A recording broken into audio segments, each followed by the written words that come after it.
Hello, आप सबका free time academy में स्वागत है। आज मैं आपको नया विषय हिंदी पढ़ाने जा रही हूँ। जैसा कि आप सब जानते हैं कि हम कोई भी प्रतियोगी परीक्षा देते हैं तो उसमें हिंदी का प्रश्न पत्र करना हमारे लिए अनिवार्य होता है। इस हेतु मैं आपको हिंदी विषय की जानकारी में हिंदी व्याकरण का पहला टॉपिक वर्णमाला पढ़ाने जा रही हूँ। चले फिर प्रारंभ करते हैं।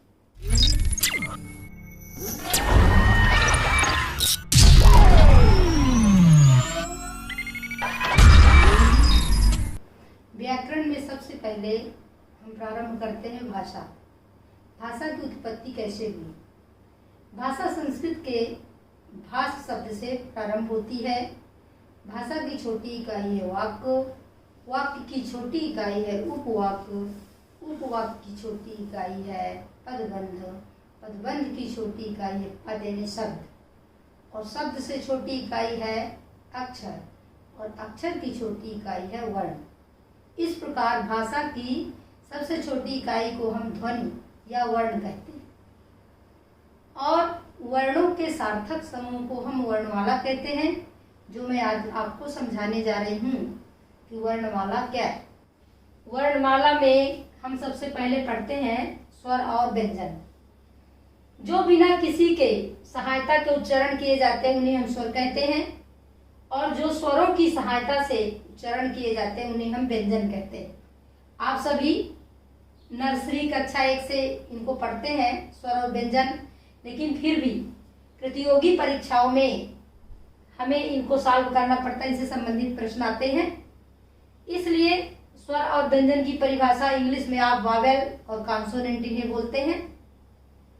तो स्वर हमारे उच्चारण की दृष्टि से 10 हुए और व्यंजन हमारे 37 हुए। 37 कैसे?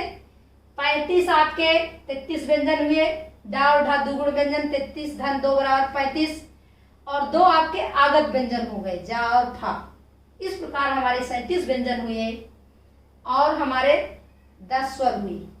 तो 37 और 10 47, 47 और जो आपके संयुक्ताक्षर 4 व्यंजन हैं वो 2 को मिलाकर बनते हैं, तो 4 के 8 हो जाते हैं। तो 47 प्लस 8 करेंगे तो आपके 55 वर्ण होंगे। हिंदी वर्णमाला में कुल हमारे 55 वर्ण होते हैं। अब हमें समझना ये है कि उच्चारण की दृष्टि से जो हम 10 मानते हैं वो हमारे 10 स्वर कौन कौन से हैं। तो उनमें आपका आ ई उ ए ओ आ, केवल इन्हीं स्वरों को लेते हैं उच्चारण की दृष्टि से, और लिखने की दृष्टि से री अंग आह इनको भी लेते हैं। इस प्रकार लिखने की दृष्टि से हमारे 13 स्वर हो जाते हैं। व्यंजन हमारे या रा लावा अंतस्थ व्यंजन हो गया, सा खा साहा हमारा उस व्यंजन हो गया, और छात्रज्ञ हमारा संयुक्त व्यंजन हो गया। संयुक्त व्यंजन 2 अक्षरों से मिलकर बनते हैं, तो 4 हमारे हुए संयुक्त व्यंजन, प्लस 4 कर देंगे तो 8 हो जाते हैं।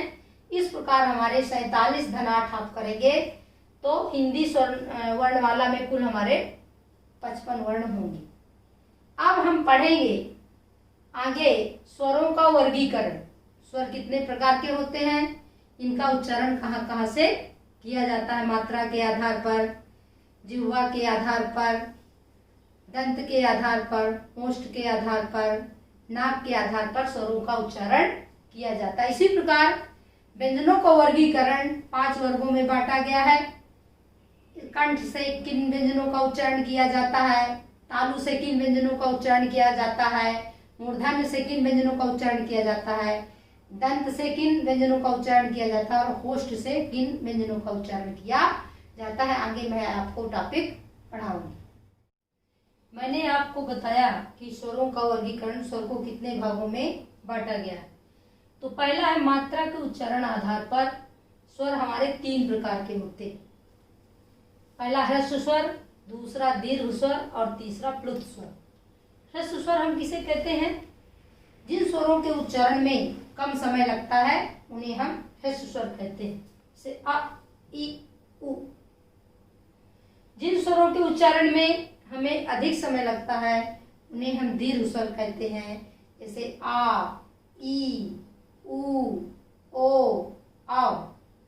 जिन स्वरों के उच्चारण में हमें ह्रस्व स्वर और दीर्घ स्वर से भी ज्यादा समय लगता है उसे हम प्लुत स्वर कहते हैं। जैसे किसी नाटक के संवाद में या किसी व्यक्ति को बुलाने में हमें ज्यादा समय लगता है, उसमें लघु की जगह गुरु का प्रयोग किया जाता है। गुरु की मात्राएं बड़ी, जिसमें 2 मात्राओं की गिनती होती है, उसे हम प्लुत स्वर कहते हैं। अब दूसरा है जीभ के आधार पर स्वरों का वर्गीकरण। इधर आप देख रहे हैं जीभ के आधार पर स्वरों का वर्गीकरण 3 प्रकार से किया गया है। पहला अग्र स्वर, दूसरा मध्य स्वर और तीसरा पश्च स्वर। जिन स्वरों का उच्चारण जिह्वा के अग्र भाग से होता है उसे हम अग्र स्वर कहते हैं, जैसे इ, ए, ऐ। जिन स्वरों का उच्चारण जिह्वा के मध्य भाग से होता है उसे हम मध्य स्वर कहते हैं, जैसे अ। जिन स्वरों का उच्चारण जिह्वा के पश्च भाग से होता है उन्हें हम पश्च स्वर कहते हैं, जैसे अ, उ, ओ, औ। इस प्रकार हमारे जीभ के आधार पर स्वरों के 3 वर्गीकरण किए गए। अब तीसरा आता है ओंठ के आधार पर स्वरों का वर्गीकरण। पहला है आवृतमुखी। जिन स्वरों के उच्चारण में मुख की आकृति गोलाकार नहीं होती उन्हें हम आवृतमुखी स्वर कहते हैं, जैसे अ, ई। दूसरा है वृत्तमुखी। जिन स्वरों के उच्चारण में मुख गोलाकार, मुख की आकृति गोलाकार हो जाती है उन्हें हम वृत्तमुखी स्वर कहते हैं, जैसे उ, ओ, औ। अब चौथा नंबर आता है अनुनासिक या निरअनुनासिक।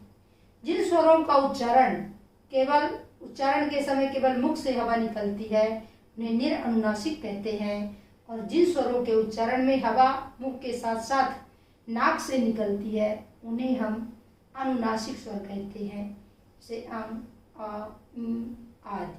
जब आप उच्चारण करते हैं आपको स्वयं एहसास होता है कि हमारे मुख के साथ साथ हवा हमारे नाक से भी प्रवेश करती है। अब आता है आपका व्यंजन। व्यंजन का वर्गीकरण। व्यंजन का वर्गीकरण जिस प्रकार अभी मैंने आपको स्वरों का वर्गीकरण पढ़ाया उसी प्रकार व्यंजनों का वर्गीकरण किया गया है। जब हवा हमारे फेफड़ों से होते हुए मुख के निम्न भागों को छूते हुए बाहर निकलती है तब इन व्यंजनों का प्रयोग किया जाता है। तो कंठ से प्रयोग किए जाने वाले व्यंजन में आता है आपका कवर्ग। का, खा, गा, घा, अंगा। आप बोलकर भी देख सकते हैं, आपको एहसास होगा कि हमारे कंठ से हवा निकलती है जब हम कवर्ग का उच्चारण करते हैं।